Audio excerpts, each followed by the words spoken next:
અધ્યક્ષશ્રી, મારા માનનીય નેતાશ્રીઓને હું નતમસ્તક વંદન કરું. હું ભાજપ સરકારના ઉમેદવાર ડોક્ટર કુબેર ડિંડોર. કાલના દિવસથી મારું ધ્યાન એક વાત પર કેન્દ્રિત થાય છે.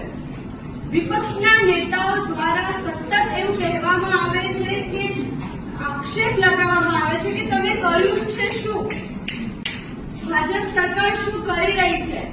તમારા મહિલા નેતાશ્રીઓને હું જણાવવા માંગુ છું કે અમે કંઈ કર્યું જ ના હોત તો અમે આ સ્થાને ના હોત.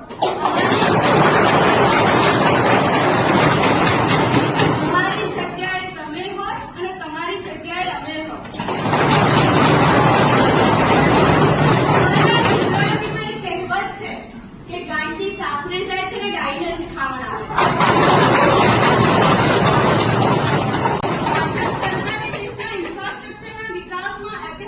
પગલા ભર્યા છે. ભારતમાલા યોજનાથી હજારો કિલોમીટરનો હાઈવે બન્યો છે. ગ્રામ્ય વિસ્તારમાં પ્રધાનમંત્રી ગ્રામ્ય યોજનાથી કેટલાક ગ્રામો સુધી પાકા રસ્તા પહોંચ્યા છે.